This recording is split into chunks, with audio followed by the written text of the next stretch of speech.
Welcome to Creepy, the best horror storyteller on YouTube. John Hall had been drifting from town to town for years, never staying in one place for long. He was a loner, a man with no past and no future. He had no idea where he was going or what he was doing with his life. One day, Hall arrived in a small town called Millville. The town was dominated by a massive textile mill, which had been in operation for over a century. Hall knew that he needed a job, so he went to the mill and applied for a position. The mill foreman, a man named Warwick, was a sadistic bully. He took one look at Hall and knew that he had a new victim. He hired Hall on the spot, but only because he wanted someone to torment. Hall was assigned to the graveyard shift. He was to work from midnight to 8 in the morning, 7 days a week. The graveyard shift was the worst shift at the mill because it was when the rats came out. The mill was infested with rats. They were everywhere, in the basement, in the machinery, and even in the break room. Hall had never seen so many rats in his life. At first, Hall tried to ignore the rats. He knew that they were just pests, and he didn't want to let them get to him. But the more time he spent at the mill, the more uncomfortable he became. One night, Hall was working in the basement when he saw a rat that was bigger than any he had ever seen before. It was the size of a cat, with sharp teeth and claws.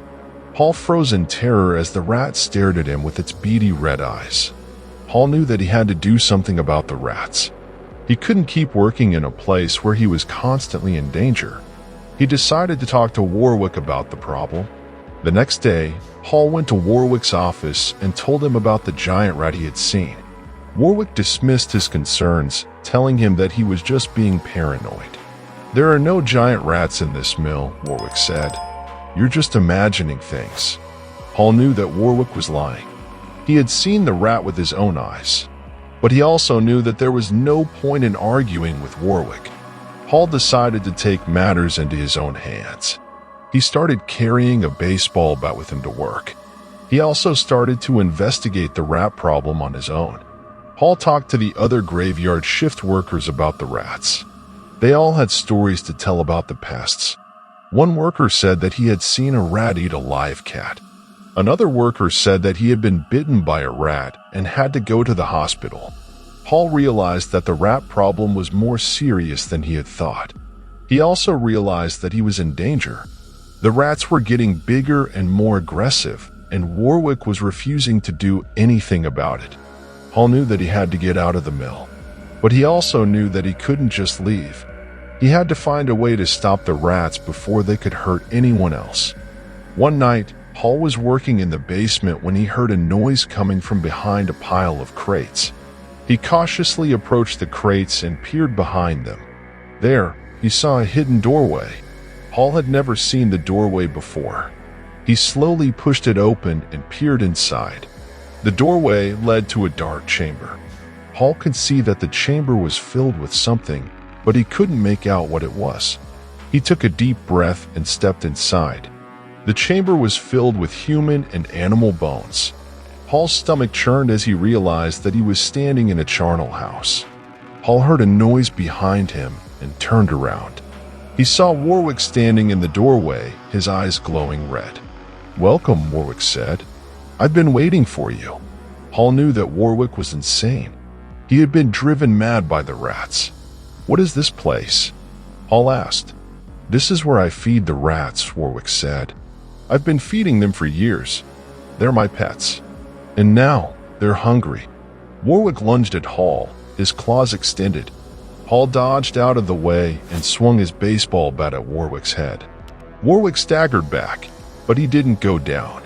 Hall knew that he couldn't fight Warwick off alone. He needed help. He turned and ran out of the chamber. He raced up the stairs and out of the basement. Hall ran through the mill, shouting for help. He saw the other graveyard shift workers, but they were too afraid to help him. They had seen Warwick, and they knew that he was dangerous. Hall ran to the break room and locked the door behind him. He knew that Warwick and the rats would be coming for him. Hall waited in the break room for hours. He could hear the rats scratching at the door. He was terrified, but he knew that he had to stay calm. Finally, The door burst open and Warwick and the rats came pouring in. Hall screamed as the rats swarmed over him. He was bitten and clawed all over his body. Hall tried to fight back, but he was outnumbered and outmatched. The rats overwhelmed him and devoured him alive. Meanwhile, Wisconski, Hall's co-worker, had heard the commotion and come to investigate. He saw Warwick and the rats attacking Hall, and he knew that he had to help. Wisconski grabbed a broom and ran into the break room. He swung the broom at the rats, but they were too quick for him. They swarmed over him and attacked him. Wisconski was bitten and clawed all over his body. He tried to fight back, but he was no match for the rats. They overwhelmed him and devoured him alive. Warwick and the rats left the break room and went back to the chamber beneath the mill. They feasted on the bones of their victims, and they prepared for the next night when they would feast again. The other graveyard shift workers, unaware of the horror that awaited them, descended into the basement. They were tired and just wanted to get their work done and go home. But they never made it home. The bat-like rats attacked them one by one, dragging them into the darkness and devouring them alive. The mill was shut down, and the town was evacuated. The bat-like rats emerged from the mill and swarmed over the town, leaving a trail of death and destruction in their wake. The authorities tried to stop the rats, but they were too powerful. They were also too intelligent. They knew how to avoid the traps that were set for them. The town of Millville was lost. It became a ghost town, a monument to the horror that had taken place there. The bat-like rats continued to spread, infesting other towns and villages. They became a plague, a scourge upon the land. Humanity was powerless to stop them. Years later, a group of scientists and soldiers ventured into the ruins of Millville in an attempt to learn more about the bat-like rats and find a way to stop them. They found the mill in a state of disrepair. The walls were crumbling, and the roof was collapsing.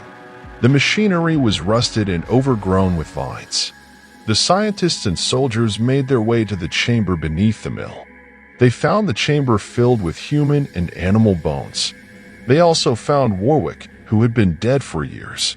His body was covered in bites and scratches. The scientists and soldiers examined the bones and found that they were centuries old. They realized that the bat-like rats had been around for much longer than anyone had thought.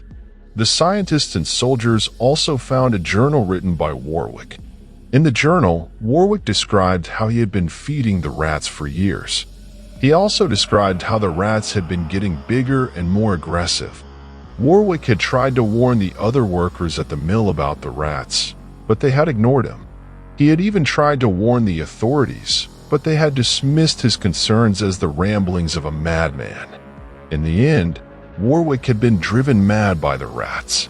He had locked himself in the chamber beneath the mill and died there, surrounded by his pets. The scientists and soldiers left the chamber and returned to the surface. They knew that they had discovered something terrible, something that could threaten the very existence of humanity. They also knew that they had to find a way to stop the bat-like rats before it was too late. Thank you for watching. Please like, share, and subscribe for more similar horror stories.